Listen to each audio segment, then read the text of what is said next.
up next, after Tiffany, we've got Mohsen Ebrahimi, representing the Workers' Communist Party of Iran. Take it away, Mohsen. Okay, hello everyone, and thank you for organizing this event for celebrating Mayday. I am a member of Local 79 QP for a long time. I have been involved in union in 2 strikes, once as co-coordinator in West and East Office, and second time as a co-chair of the strike committee. This Mayday coincides with coronavirus pandemic. Capitalists might be thankful to COVID-19 and happy that on this Mayday, the virus would prevent the usual show of solidarity on the streets. But they must not be too excited. Pandemic will end, the struggle for better life will resume even stronger than before. Corona pandemic has left no doubt that under capitalism, human life is nothing, profit is everything. Despite the stockpile of weapons enough to destroy the entire earth, there are not enough ventilations forcing doctors, sadly, to choose who is to get their life-saving treatment. Corona pandemic also left no doubt that the livelihood of around 7.5 billion human beings depends on the works of hundreds of millions of workers. Imagine what would have happened if doctors, nurses, workers in shelters and nursing homes, workers in food industry, and many other branches were not struggling day and night for saving lives. I would like to say a few words about the challenges the working class in Iran are facing now. Under the Islamic Republic of Iran, workers are deprived of any right whatsoever, right to organize, right to strike, right to assembly, right to demonstrate, and right to freedom of expression. Many labor activists have been arrested, tortured, and killed during the reign of Islamic regime. Many are now in prisons for defending basic rights or simply just trying to organize Mayday celebrations.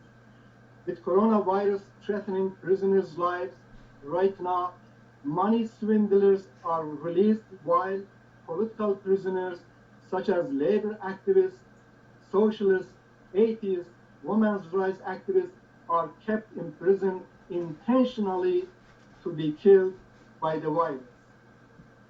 On the eve of the upcoming Mayday, the security agents of the Islamic regime have launched an intimidation campaign to prevent labor activists from engaging in any protest.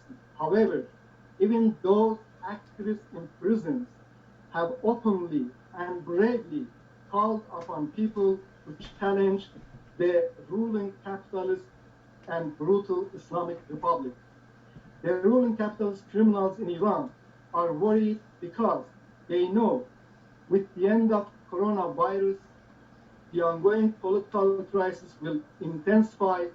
The November 2019 uprising in more than 100 cities will return, this time in even more gigantic scale.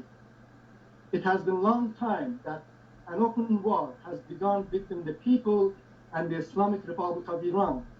People have called the supreme leader a murderer and a thug, while the regime has called the people hooligans and agents of the enemy. This is a war of survival on both sides. The people are fighting for their livelihood, dignity, freedom, and equality. The Islamic regime is fighting, struggling to stay in power. Anyone who follows the news in Iran in recent years would have no doubt that immense street protests and workers' strike is impending. An all-out war is on the horizon. in their ongoing class war for overthrowing the Islamic regime, workers, women, and the youth need, deserve, and expect solidarity from workers, labor leaders, leftists, socialists, and all the people who are concerned about freedom, human dignity, and equality.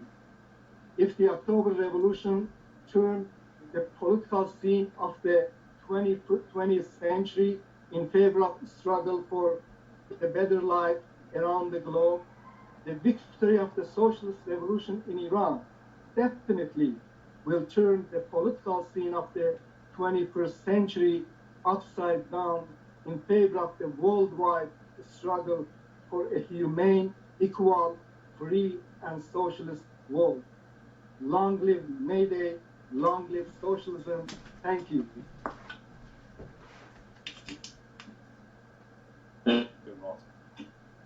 Very moving. It's always nice to hear from the perspectives and what's going on in Iran. I know that the media here paints us a picture of Iran and what's happening, and we don't get a very clear message. And so, what better way than from a militant trade unionist and somebody who's well informed on what's happening there?